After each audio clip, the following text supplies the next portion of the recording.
In section 5.3, we're going to talk about circular functions, and what we're really going to do is familiarize ourselves with the unit circle, and actually we're going to start talking about some trig functions and what they do and what they mean. So first of all, in our unit circle, I might have mentioned this before, but if not, in our unit circle, you have ones that list the angles, and then it gives you an ordered pair and what it is. Maybe it's square root of 3 over 2 and 1/2, some ordered pair like that. Well, when it has ordered pairs like that, that's telling you the x value is this cosine value of that angle. So it has some angle here, say, I guess this one would be 30 degrees. Okay, so this one's telling you that the, whoops, that was an awful line. That was supposed to be on the x-axis. Anyway, this is telling us the angle of 30 degrees has a cosine value of square root of 3 over 2, and the sine value is 1/2. So the sine is always your y value, the cosine is always your x value. All right, so let's think about this for a second. We're going to go through here, and you have this sheet already, but we're going to find the sine is 0, and the sine is 0 on your sheet is this ordered pair right here is 1, 0. Whoa, not sure why I wrote 120 there. This ordered pair here is 1, 0. Okay, so the sine of 0 degrees is 0.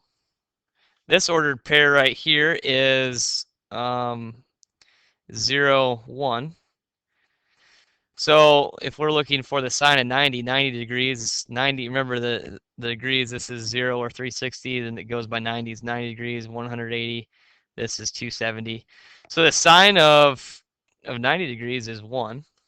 So that's the actual value of the sine of 90.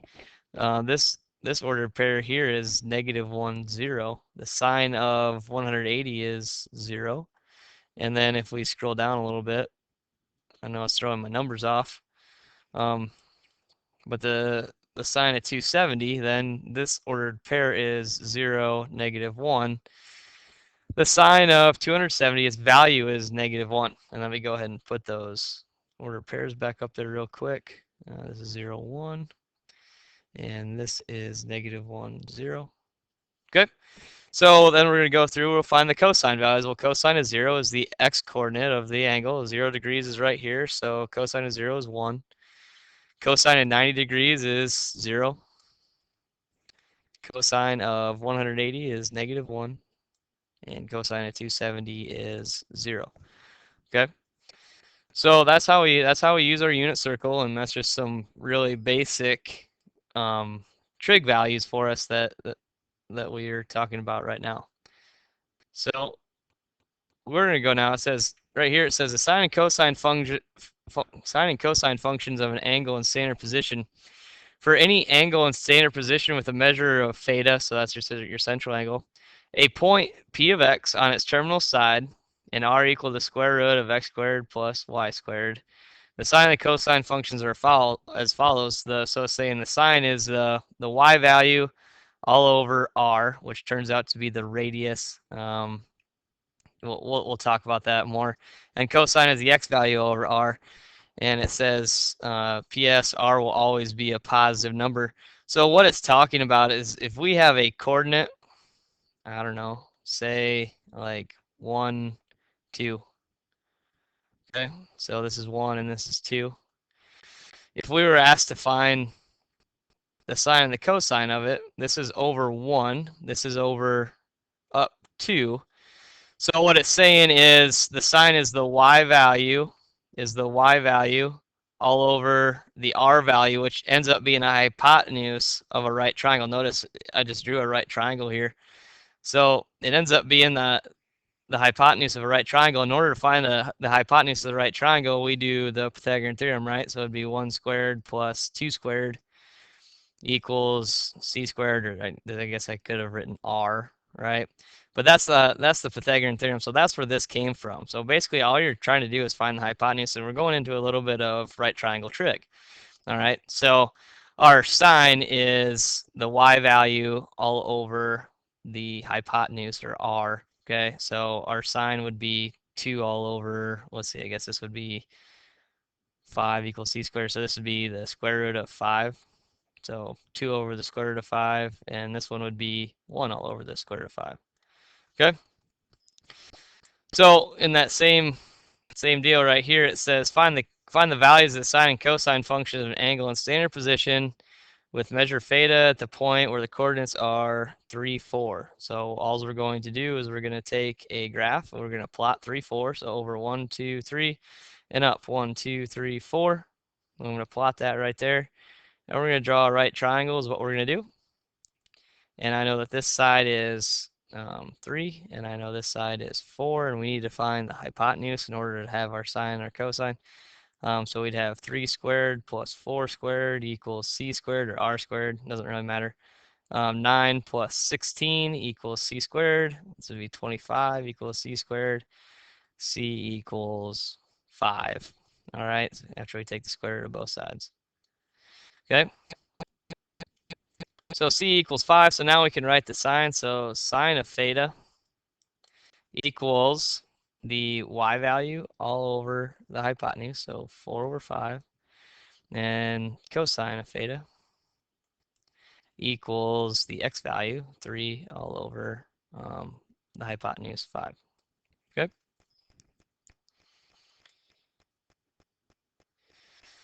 Okay, so here's another way to word that problem, or a different way of wording it. Same type of problem, though. It says find sine of theta when cosine of theta equals 5/13 and the terminal side of theta is in the first quadrant. So what that is saying is your angle is in the first quadrant. So we have an angle over here in the first quadrant, and it's saying cosine is 5 over 13. So it gives us information. It gives us, if we remember back, cosine is the x value all over r, which r is the hypotenuse. So what it gave us an x value of 5, and it gave us a r value of 13, or a hypotenuse value of 13.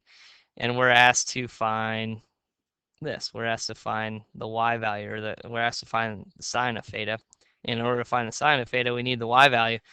So we just go 5 squared plus y squared equals 13 squared. We're just using the Pythagorean theorem. This is the right triangle. Here's my hypotenuse. So I have 25 plus y squared equals 169. Subtract 25, and I get y squared equals 144. Take the square root of 144, and y equals 12. So then we have to decide whether this is a positive 12 or a negative 12. Well, since it told me that's in the first quadrant, so this would have to be a positive value. So y is a positive value. And they asked us then to find the sine of theta. So sine of theta is 12 all over 13. Okay, hopefully that's pretty easy for you. That's just some Pythagorean theorem, very simple stuff. Now we're going to talk about what you've been exposed to in geometry and in a little bit in algebra too, and maybe some in algebra, is SOHCAHTOA, or if you don't like SOHCAHTOA, there's another way to remember it that I was taught when I was in high school. It is some old horse came a-hopping through our alley. That's how I remember what it stands for here. This is the sine, and the sine is opposite all over hypotenuse, and this is cosine, and that is adjacent all over hypotenuse, and this is tangent, and that is opposite all over adjacent. All right, and then 3 more new ones that you probably haven't been exposed to. These are new ones probably for you. This CSC is called cosecant. Cosecant is the reciprocal of sine. So cosecant of theta is hypotenuse all over opposite. And in secant is the opposite of, or the reciprocal of cosine. So secant of theta is hypotenuse all over adjacent. And then the tangent is, or cotangent is the opposite of tangent, or the reciprocal of tangent. So cotangent is adjacent all over opposite. And when we're talking about, you might be wondering what is adjacent and opposite mean. So if we're looking at an angle right here, so here's my theta. If we're looking at this angle, opposite is if the side that follows, it's not touching that side. directly across. This is the opposite side. Okay. The adjacent side is the one that touches the angle that is not the hypotenuse, not the longest side, not the one opposite of 90 degrees. This is the adjacent side, and the hypotenuse obviously is the one opposite of the 90 degrees. All right. So sine is opposite all over hypotenuse. Cosine is adjacent side length all over the hypotenuse side length. And then tangent is the opposite side length all over the adjacent side length. And then vice versa then in the reciprocals of each of these that we just went through for cosines, cosecant, secant, and cotangent. So I'm going to leave that right there, and it says the terminal side of an angle in standard position contains the coordinate contains a point with coordinates 8, -15. Find the tangent of theta, the cotangent of theta, the secant of theta, and the cosecant of theta. All right, so there's a lot in this problem, but we first better plot it to see where we're at. So it says 8, -15. So 8 and then down 15, somewhere around here. Let's make our right triangle. All right. So we know this is a +8 and this is a down 15, -15 value. And I'll show you why I put that negative here in a second. And then so we need to find its hypotenuse, right? So if we just do the Pythagorean theorem, 8 squared plus 15 squared -15 squared equals c squared. 8 squared is 64, and 15 squared, I believe, is 225, I think. Yep, 225. Add those two together, we get 289. If we take the square root of that, we get 17. So our hypotenuse then is 17. And remember, our hypotenuse is always a positive value. So now they're asking us to find the tangent of theta. All right, well, we know how to find the sine already. Sine is, so this is always our angle we're dealing. This is theta is always the central angle. So if we know how to find the sine would be the opposite all over the hypotenuse. So sine would be -15 all over 17 and so forth. But tangent is opposite over adjacent. So the tangent of theta is 8 all over, or no, I'm sorry, I messed that up. Opposite all over adjacent. The opposite of theta is -15 all over 8. Okay, so then cotangent is the reciprocal of that guy. So cotangent is the of theta, sorry, is 8 all over -15. All right. Secant is the opposite of cosine. Well, cosine of theta is the adjacent side all over the hypotenuse, so 8 all over 17. So secant of theta is the reciprocal of that, so 17 all over 8. And then cosecant is the opposite of sine. Sine is -15 all over the hypotenuse, which is 17. So cosecant of theta is the opposite of that. So 17 all over -15 is reciprocal. So they're reciprocals of each other. Okay, so we found everything they asked us to find there. All right. So now, again, another way to word the problem, but they're giving us certain information. It says if cosecant of theta equals -2 and theta lies in quadrant 3, find sine, cosine, tangent, cotangent, and cosecant. So we're finding the other trig values. So let's go ahead and plot this thing out.